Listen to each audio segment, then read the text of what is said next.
यस यो screen share भइरहेछ। हजुर सर भइरहेछ। यस हामीले सुरु गरेको युनिट 5 मोडर्न पोर्टफोलियो थियो। हामीले हिजो पोर्टफोलियोको कन्सेप्टलाई डिस्कसन गरेर यसको रेट अफ रिटर्न निकाल्ने पार्टसम्म जान खोज्दै थियो, त्यसैमा बत्ती गयो, त्यो रोकिएको थियो। म आज पनि यसैबाट सुरु गर्छु। हामीले योभन्दा अगाडि युनिट 4 मा सिंगल एसेट इन्भेस्टमेन्टको रेट अफ रिटर्न र रिस्कलाई एनालाइसिस गर्यौं। अब हामीले गर्ने two or more than two asset अथवा जोइन्ट इन्भेस्टमेन्ट, कम्बाइन इन्भेस्टमेन्ट, जब दुई वा दुईभन्दा बढी सेक्युरिटिजहरूमा हामीसँग भएको टोटल इन्भेस्टेबल फन्डलाई एउटा रेसियोको प्रोपोर्सनको आधारबाट इन्भेस्टमेन्ट गरेको छौँ र त्यो त्यसरी गरिएको इन्भेस्टमेन्ट हाम्रो पोर्टफोलियो इन्भेस्टमेन्ट। पोर्टफोलियोको कन्सेप्ट ह्यारी मार्क्विजले 1952 मा प्रपोज गरेको कन्सेप्ट हो। त्यसै कारणले गर्दा यसलाई हामी मार्क्विज पोर्टफोलियो भनेर पनि भन्छौँ। 1952 मा the theory of portfolio selection भनेर ह्यारी मार्क्विजले एउटा आर्टिकल पब्लिस गरेको थियो, जुन आर्टिकलले 1990 मा गएर नोबेल प्राइज पाएको थियो र त्यही थ्योरी आज पोर्टफोलियो इन्भेस्टमेन्ट थ्योरी भनेर आएको छ र त्यसै कारणले गर्दा यसलाई मार्क्विज पोर्टफोलियो पनि भनिन्छ। The concept of portfolio was proposed by Harry Marquez in 1952. It is simply the combination of two or more than two assets. दुई वा दुईभन्दा बढी एसेटको कम्बिनेसन अथवा कलेक्सन नै हाम्रो पोर्टफोलियो इन्भेस्टमेन्ट हो। It is the group of securities भनेर भन्यो। The concept of portfolio is based on not putting all egg in one basket अथवा not investing all fund in one sector। हामीले सबै fund एउटै सेक्टरमा लगानी नगरेर यसले रिस्कलाई रिस्क क्रिएट गर्छ। त्यो रिस्कलाई मिनिमाइज गर्नको लागि तिमीसँग भएको टोटल इन्भेस्टेबल फन्डलाई डाइभर्सिफाइड गर है, अथवा दुई वा दुईभन्दा बढी सेक्युरिटिजहरूमा, दुई वा दुईभन्दा बढी कम्पनीहरूमा, दुई वा दुईभन्दा बढी सेक्टरहरूमा इन्भेस्टमेन्ट गरेर रिस्कलाई डाइभर्सिफाइड गर, जसको कारणबाट रिस्कलाई मिनिमाइज गर्न सकिन्छ, अल्टिमेटली रिटर्न पनि मैक्सिमाइज भएर जान्छ है भन्ने यसको मेजर कन्सेप्ट छ। The major objective of the portfolio is to minimise the risk and maximise the return भन्नु। रिस्कलाई मिनिमाइज गर्ने र रिटर्नलाई मैक्सिमाइज गर्ने कन्सेप्ट छ।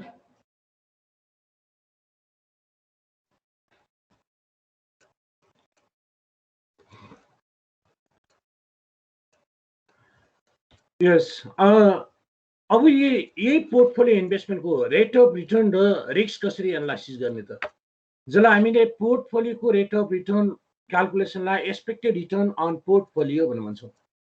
अब पहिलो छ expected return on the portfolio, जसलाई ERP अथवा R बार P ले डिनोट गर्छौँ।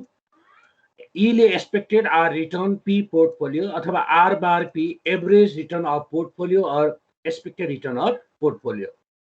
The expected return on the portfolio is the total return of portfolio. It is simply the weighted average expected return of the individual asset in the portfolio. It is calculated as follows. Portfolio मा involve भएका एसेटहरूको weighted average rate of return नै portfolio expected return हो।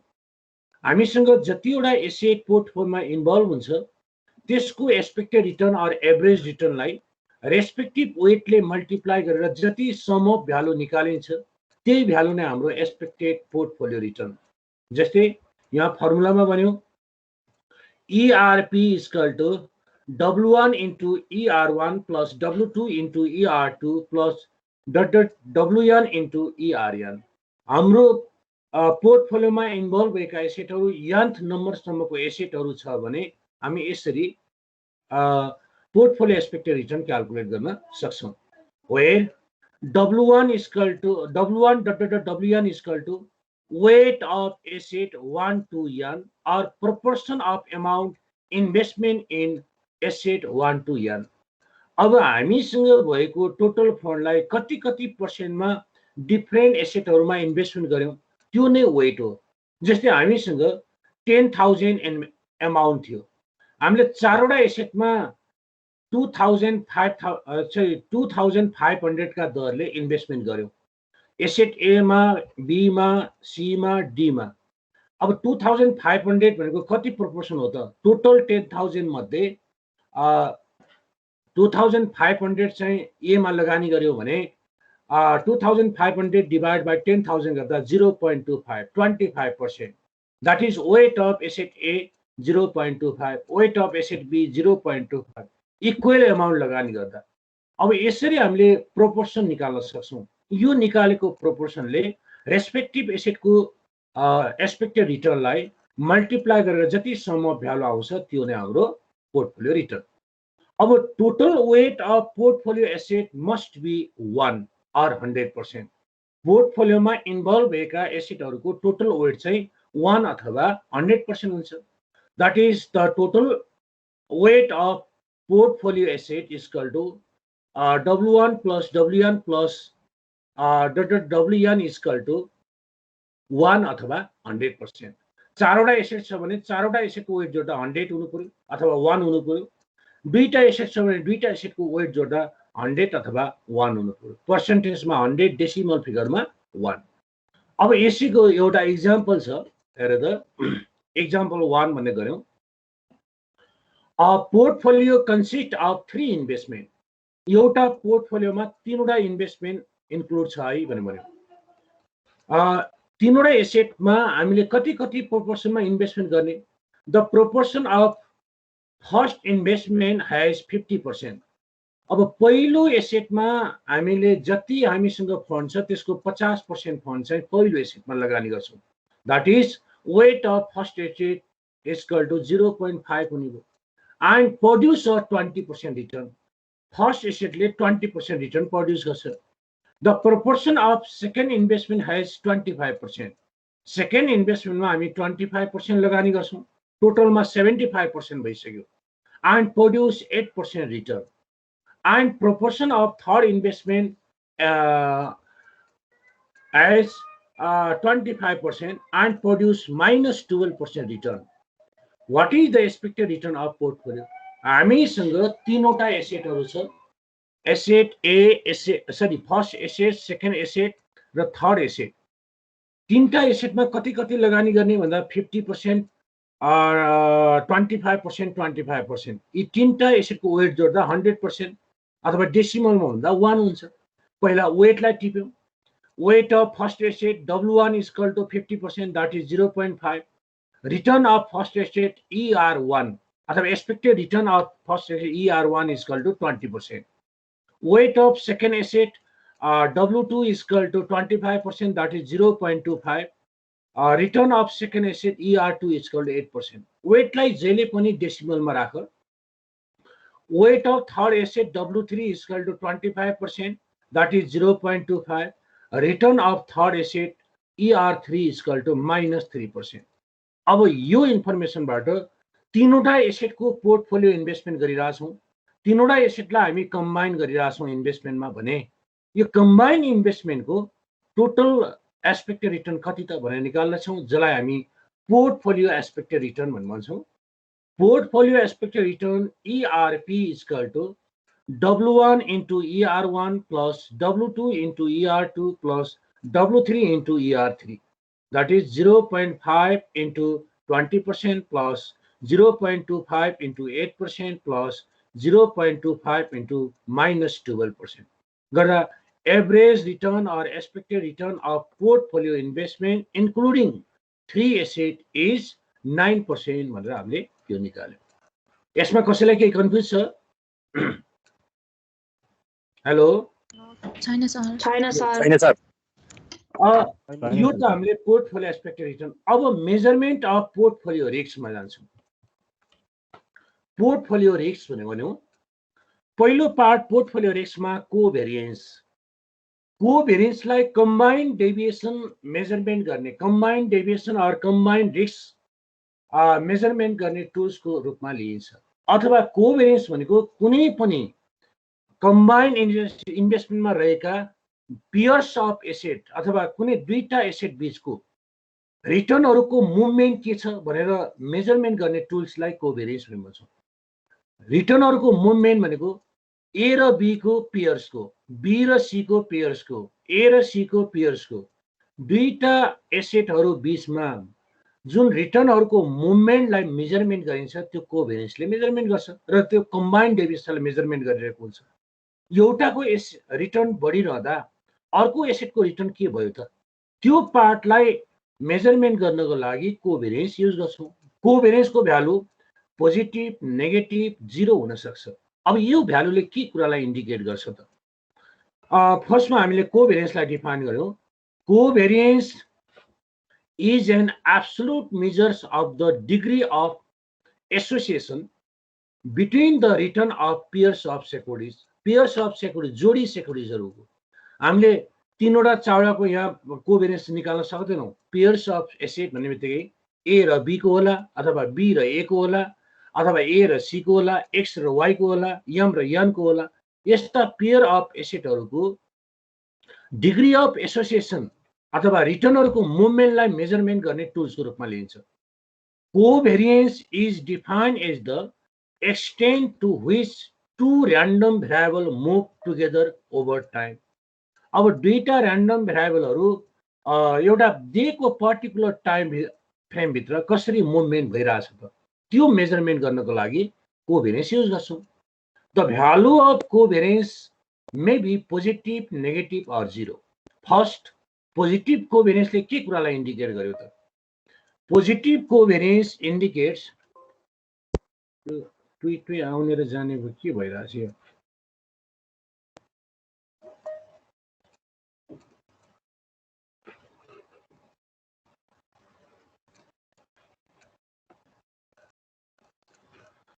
Yes, positive covariance indicates that the return on two securities tend to move in same direction at the same time.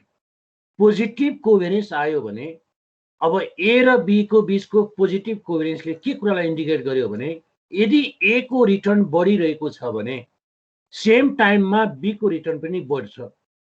यदि ए को return घटिरहेको छ भने same टाइममा be को return पनि घट्छ। एउटै डाइरेक्सनमा हुन्छ है। दुई वा पेयर्स अफ एसेटहरूको रिटर्नको मुभमेन्ट एउटै डाइरेक्सनमा छ।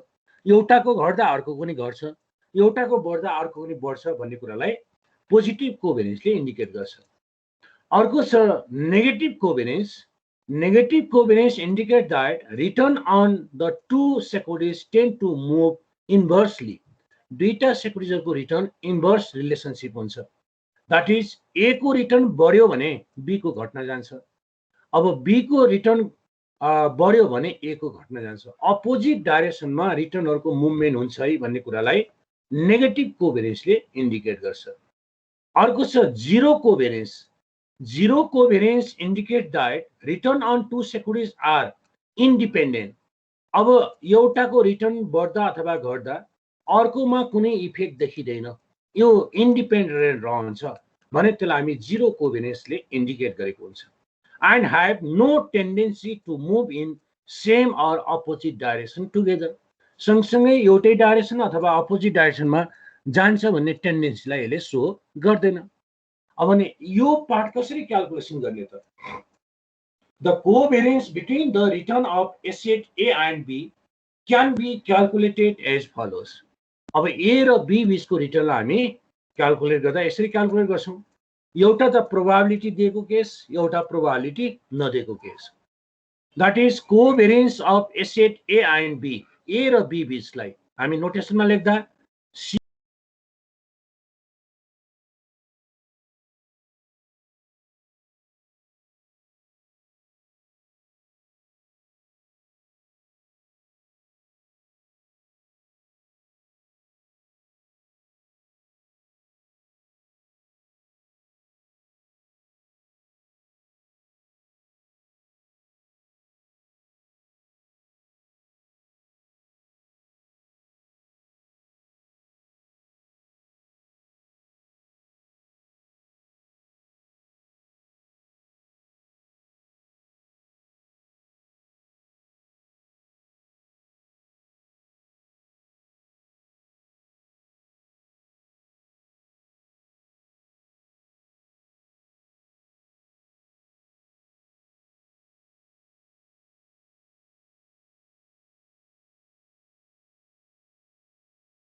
आज पनि त्यस्तै भयो जस्तो छ।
Hello, sir. Yes.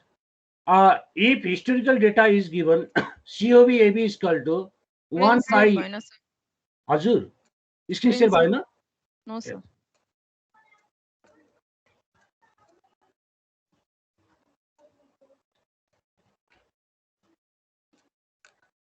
तपाईको बिचमा सायद बत्ती गएको थियो कि तपाई अफलाइन हुनुहुन्थ्यो म अफलाइन छु र छैन होला त्यति बेला एकछिन बिचमा एकछिन झ्याप के भयो अहिले देखिरहेछ स्क्रिन त राको छैन सर स्क्रिन मेरोबाट त फर्स्टमा आयो देखिन्छ। आयो आयो Yes, आयो sir. आयो Aye, sir. yes if historical data is given covariance between the A and B is equal to summation RA minus R bar A into RB minus R bar B divided by N अथवा into 1 by N divide by N भन्नु र into 1 by N भन्नु एउटै where COBAB is equal to covariance between the return of asset A and B. RA is equal to single period return on security A. RB is equal to single period return of security B. ER is equal to expected return. N is equal to number of observation or period. P is equal to joint probability. अब measurement of risk मा पहिलो त covariance. Second, correlation coefficient भन्यो it refers to the degree of relationship. Correlation coefficient measures the degree of relationship between the variable. भेरिएबलहरु बीचमा भएको जुन रिलेसनशिपको degree छ अथवा कति छ त रिलेसनशिप त्यसलाई मेजरमेन्ट गर्ने टुल्सलाई हामी कोरिलेसन भन्छौं the correlation coefficient is a statistical measure of the relative co-movement between the securities return. It measures the extent to which the return on any two securities are related. अब यसैको पार्टको रूपमा हामी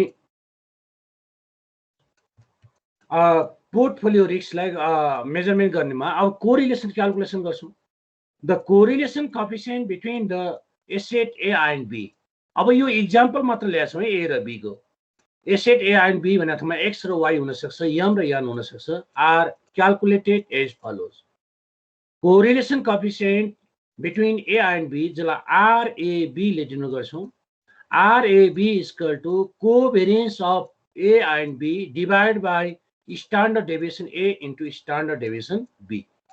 अथवा covariance A and B भनेको ठाउँमा यसलाई multiply गर्यौं opposite रिलेसनशिपमा RAB into sigma A into sigma B गरेर निकाल्न सक्छौं. Where RAB is equal to correlation between the return of asset A and B. Correlation between the return of asset A and B अनि covariance between the return of asset A and B, COBAB, sigma A standard deviation of asset A, sigma B standard deviation of asset B भनेर निकाल्यो. अब अर्को छ correlation coefficient is a relative measures of the association that is bounded by +1 to -1. The value of correlation always lies between the -1 to +1 अथवा +1 to -1, बढीमा +1 कममा -1 सम्म बीचमा रहन्छ। अब +1 आउँदा -1 आउँदा यसले के कुरालाई इन्डिकेट गर्छ त? त्यहाँ हेर तल राखिदिएको छ, if the value of correlation of A and B RAB is equal to +1, there is perfect positive correlation between the A and B. +1 आउनुको अर्थ A र B बीच perfect positive correlation छ, and risks cannot be minimized through the diversification. Portfolio बनाउँदाखेरि पनि रिस्कलाई minimise गर्न सकिँदैन है, risk अझ बढेर जान्छ भने। If the value of correlation A and B RAB is equal to -1, there is perfect negative correlation between the asset A and B, and risks can be minimized through the diversification. Negative correlation भएका एसेटहरूको portfolio बनायो भने रिस्कलाई minimise गर्न सकिँदो रहेछ, रिस्कलाई घटाउन सकिँदो रहेछ भने। Last, if RAB अथवा correlation between the A and B is equal to 0, there is zero correlation between the A and B, and risks can be slightly minimized through diversification. यो अवस्थामा रिस्क मिनिमाइज गर्न सकिँदैन, घटिहाल्यो भने पनि नाम मात्र slightly मात्र घट्न सक्छ है भनेर पोजिटिभको पर्फेक्ट पोजिटिभ कोरिलेसन हुँदा, पर्फेक्ट नेगेटिभ कोरिलेसन हुँदा र जिरो कोरिलेसन हुँदाको केसमा हामी इन्टरप्रेट गर्यौं भने। लास्ट पार्ट छ पोर्टफोलियो रिस्क मेजरमेन्टको पोर्टफोलियो स्ट्यान्डर्ड डेभिएसन। अब पोर्टफोलियो स्ट्यान्डर्ड डेभिएसनलाई the risk of the portfolio is not a simple weighted average of standard deviation of the individual securities like portfolio return. Portfolio return जसरी निकाल्थ्यौं त्यसै गरेर portfolio standard deviation W1 into sigma 1 plus W2 into sigma 2 गरेर निकाल्न सक्दैनौं, किनकि portfolio रिस्कलाई दुईटा asset बीचको कोभेरियन्स अथवा कोरिलेसनले इफेक्ट गरेको हुन्छ। Portfolio risk depends not only on the riskiness of the securities consisting the portfolio but also relationship among the other securities. यसलाई रिलेसनशिपले पनि इफेक्ट गर्ने भएको कारणले गर्दा वेटेड एभरेज स्ट्यान्डर्ड डेभिएसन मात्र हुँदैन है पोर्टफोलियो स्ट्यान्डर्ड डेभिएसन। यसलाई निकाल्दाखेरि तलको फर्मुलाहरू युज गर्न सकिन्छ भने।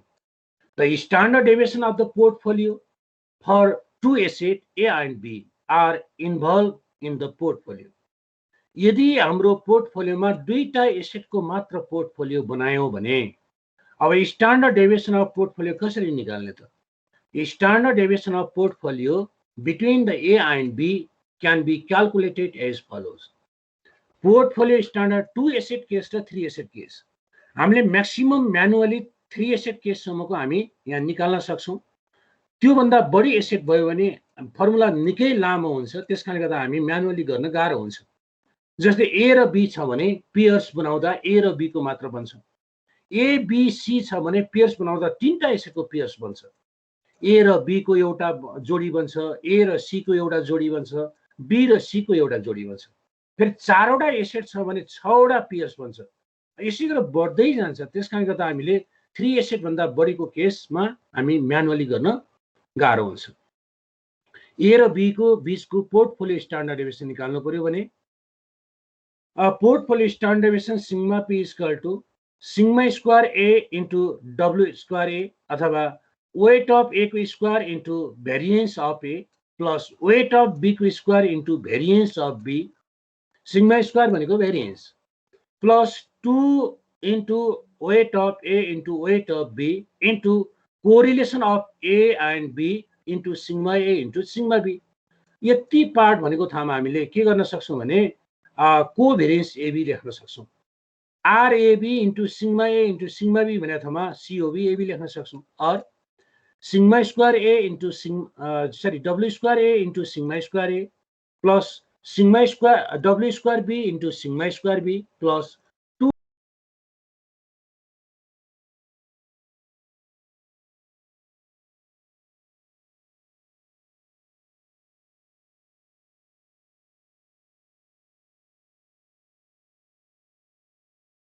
यसरी दुईटा एसेटको स्ट्यान्डर्ड डेभिएसन निकाल्ने फर्मुला यो थियो भने हाम्रो यस पोर्टफोलियोमा 3टा एसेट इन्भल्भ भयो, ए बी सी थियो भने अब फर्मुला धेरै लामो हुन्छ।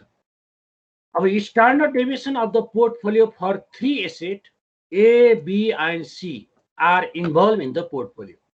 हाम्रो पोर्टफोलियोमा ए बी सी 3वटा एसेट इन्भल्भ छ भने portfolio standard deviation sigma P equal to लिएर W square A into sigma square A plus W square B. Sorry screen देखिरहेको छैन मेरोमा। हो अरूको मन देखिएको छैन हो? कालो मात्रै आइरहेको छ सर। देखेर छ हामीमा। त्यो नेट स्लो भयो भने त्यस्तो हुन्छ है। अब यहाँ त देखिरहेछ, सबैकोमा नदेखिया भने मैले हेर्छु एकपल्ट स्क्रिन सेयर त भइरहेछ। छैन सर, छैन देखेको। मेरोमा नि देखेको छैन सर। देखिएको छैन। देखेको छैन सर। सबैकोमा देखेको छैन। त्यही त अब त्यो नेट देखेको त छैन सबैकोमा। अब कोही कसैकोमा देखिया छ कि त्यो वाला बोल न, त्यो मान्छे बोला यार। देखिया छ मेरो। त्यही त देखिया छ, स्क्रिन सेयर भइरहेछ यसलाई हेर्नु। म फेरि स्टप गरेर सेयर गरे है त। ओके। यो नेट स्लो भयो भने टिममा अलि हेभी एप छ, त्यसकारण गर्दा नेट स्लो हुने बित्तिकै विभिन्न समस्याहरू आउँछ।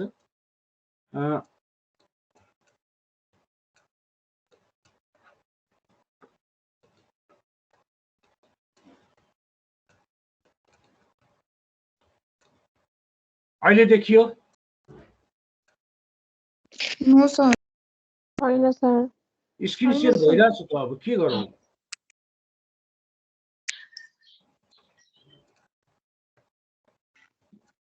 यो रेकर्डिङ पनि गरिदिएको छु गर्न त मैले हैन। यो हेर स्क्रिन सेयर भइरहेछ, अब देखिदैन भन्छौ तिमीहरू। काले देखाछ सबै। त्यही त नेट स्लोको प्रब्लम हो। एकछिन फेरि जोइन त्यस्तै हुन्छ। फेरि गर्नु न। सबैकामा नदेखिया हो कि कसैकोमा देखिरहेछ भन त? सर तपाईको फोटो मात्र आछ। मेरोमा देखेको छैन सर। तपाईको फेस मात्र आछ। सरले फेस मात्रै हाल्नु भएको छ नि प्रोफाइल पिक्चरमा। के गर्नु त अनि? अब यहाँ त सेयर भइरहेछ है। अब त मेरोमा नि देखेन। सर हजुरले एकचोटि लिभ गरेर फेरि जोइन गर्नु न। अनि अब लिभ गरे फेरि मैले लिभ गर्ने बित्तिकै तिमीहरूको फेरि हैन सर यतिकै सुन्दै गरौँला भइहाल्यो सर। हामी यतिकै हैन, लिभ गर्दाखेरि केही हुँदैन। सरले लिभ लिनुभयो भने मिटिङ एन्ड हुन्छ नि। हुँदैन, इन्ड गर्नुभयो भने मात्र लिभ गर्दा हुन्छ।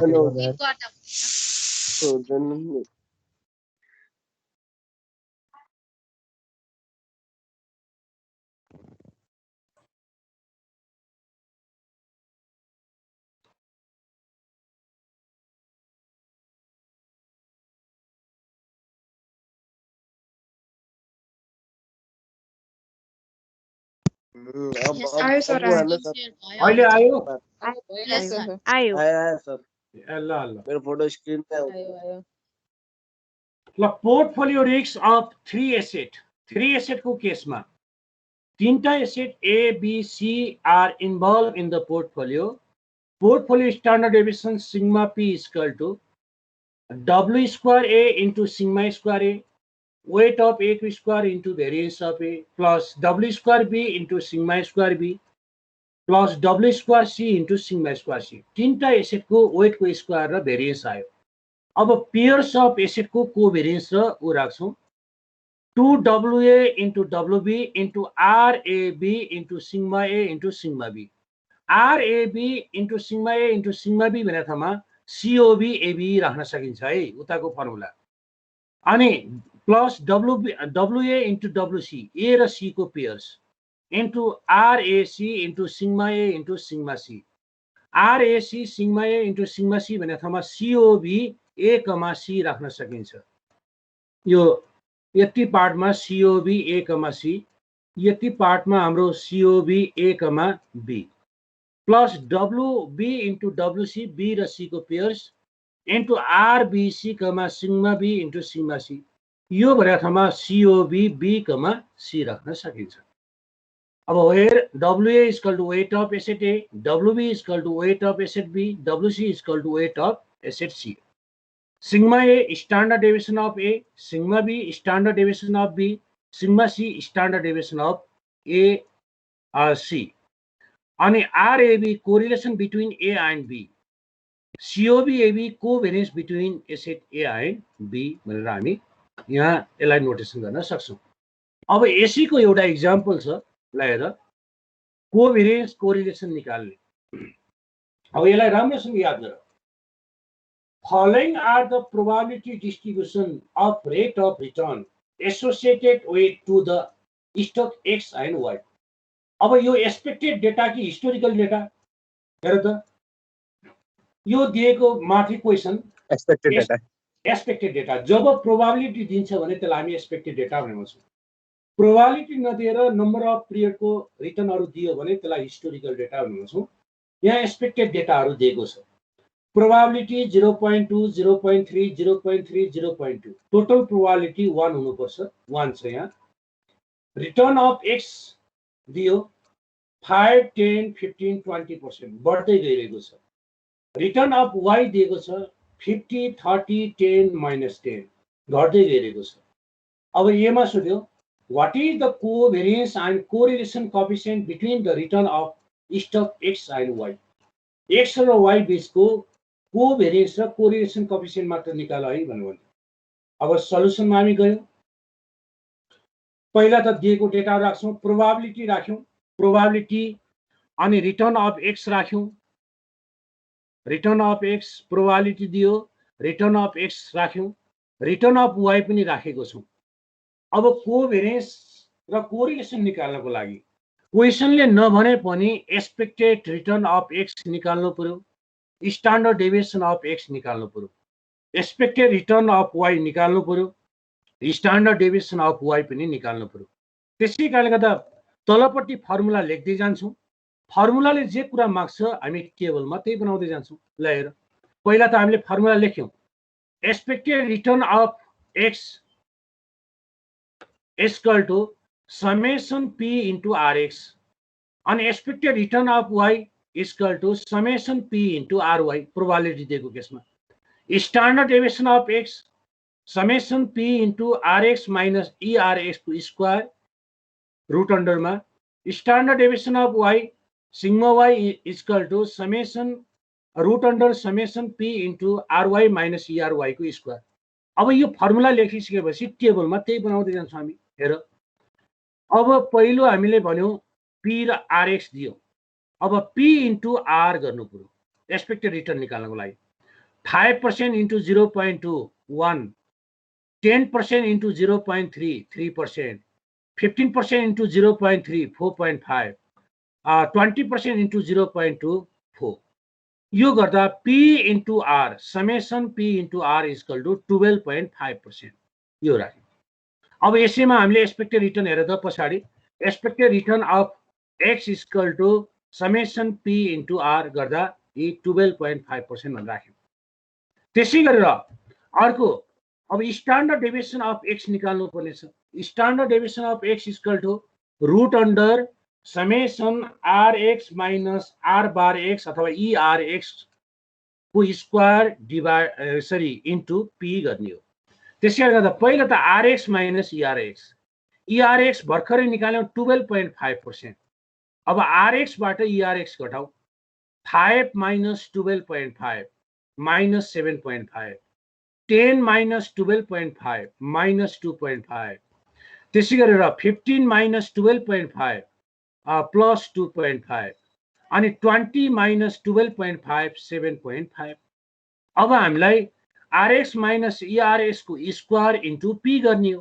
त्यसकारणले गर्दा हामीले गर्यौं 7.5 को स्क्वायर इन्टु 0.2 गर्दा 11.25, 2 माइनस 2.5 को स्क्वायर इन्टु 0.3 गर्दा 1.875% अनि आएर 2.5 को स्क्वायर इन्टु 0.2 गर्दा 1.875% नै। 7.5 को स्क्वायर इन्टु 0.2 गर्दा 11.25। अब यसको value summation RX minus ERX को square into P equal to 26.25। अब यसको भ्यालु राख्यौं पछाडि standard deviation of X sigma X equal to summation RX minus ERX को square into P root under 26.25 equal to 5.123% निकाल्यो। अब यसै गरेर स्टक वाई को एक्सपेक्टेड रिटर्न र स्ट्यान्डर्ड डेभिएसन निकाल्छौं। अब स्टक वाई को मा हेर वाई को रिटर्न दियो आरवाई को रिटर्न 50 30 10 -10 अनि आएर पी इन्टु आरवाई गर्यौं 50 इन्टु 0.2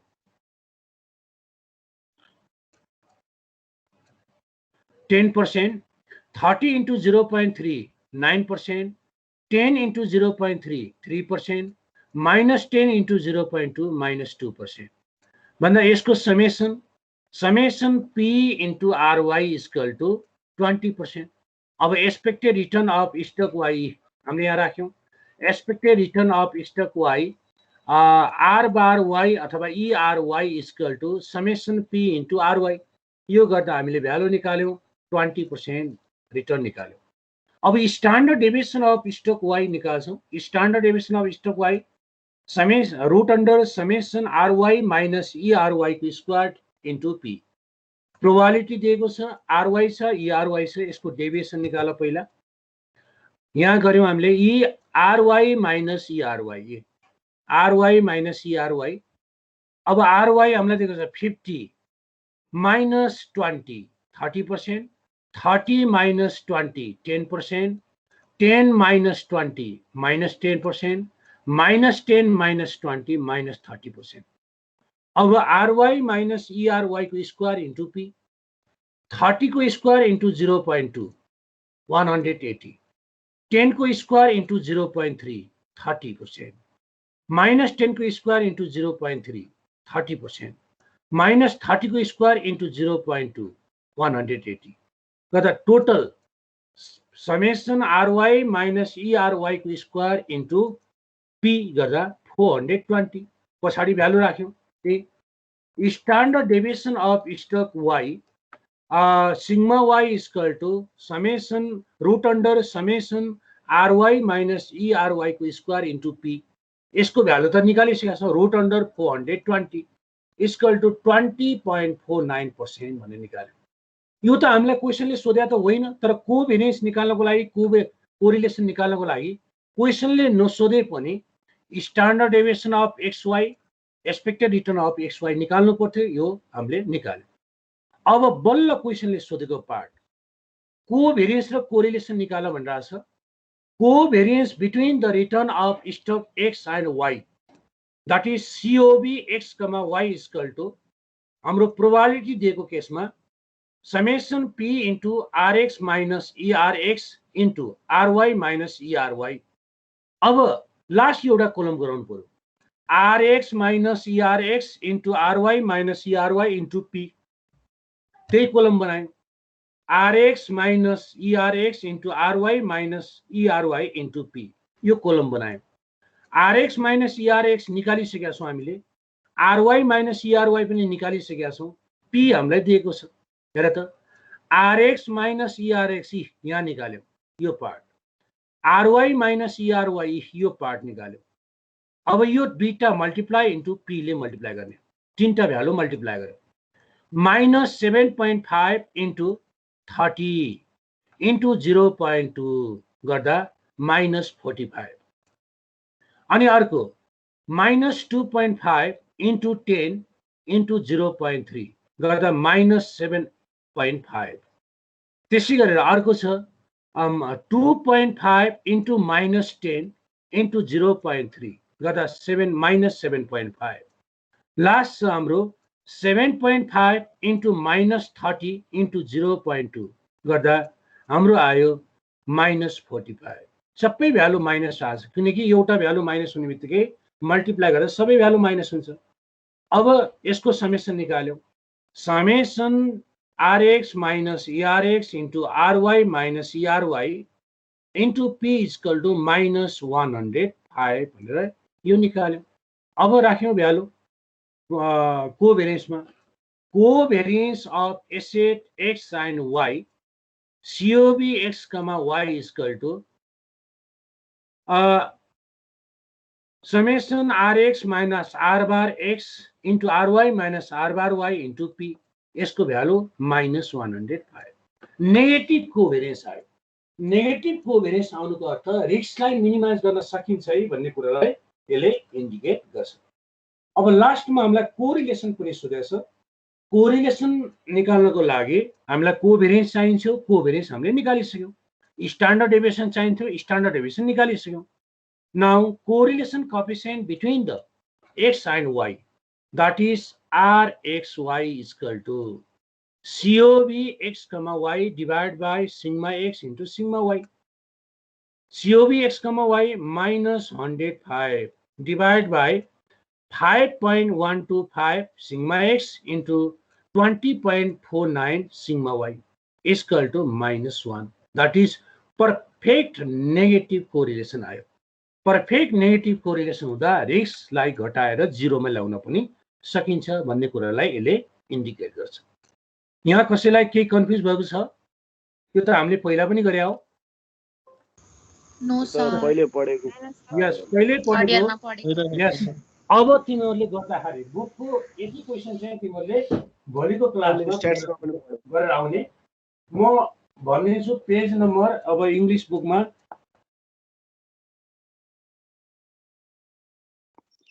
के सर के गर्नुपर्ने यो न्यूमेरिकल प्रब्लमहरु न्यूमेरिकल गर्नुपर्ने तिमीहरूले हो र सर? ल सर म गर्छु नि त। इंग्लिशमा पेज नम्बर 207 मा question number 1, question number 2, question number 3, question number 4, 6 सम्म, क्वेशन नम्बर 6 सम्म, 6, 7 सम्म। अब यहाँ पोर्टफोलियो रिटर्न र कोभेरियन्स कोरिलेसन निकाल्ने सोधेको छ। यो क्वेशन नम्बर 7 सम्मको यो गरेर आऊ। यसमा किनै कन्फ्युज भए म भोलिको क्लासमा गराउँछु। क्वेशन नम्बर 7 सम्म अनिवार्य है सबैले यति क्वेशन गरेर आऊ। यो अब बिस्तारै नम्बर 207 को भन्नुभएको छ। के भन्यो? पेज नम्बर 207 र 208 भन्नुभयो। क्वेशन नम्बर 1 देखि क्वेशन नम्बर 7 सम्मको यो। अब यो इंग्लिश बुकमा नेपालीमा कतिमा छ? युनिट 5 को क्वेशन हेर, एउटै छ क्वेशन चाहिँ नेपाली इंग्लिशमा। यति क्वेशन चाहिँ सबैजनाले प्र्याक्टिस गरेर आऊ 7 सम्म। 7 सम्मकोमा कन्फ्युज भएको क्वेशनलाई म भोलिको क्लासमा गराउँछु है त। यो स्लाइड राखिसकेको छु है मैले तिमीहरूलाई। हुन्छ सर। हस् हस्, थ्यांक यू सर। मैले यो स्लाइड टिममा राखिसकेको छु, त्यो त्यहाँबाट डाउनलोड गर। बाँकी पार्ट चाहिँ अब मैले भोलिको क्लासमा गराउँछु। Okay sir, okay. ल आजलाई बाई बाई भने है त सबैलाई। Okay sir, Bye bye, sir. Have a good day. Bye, sir. Thank you, sir.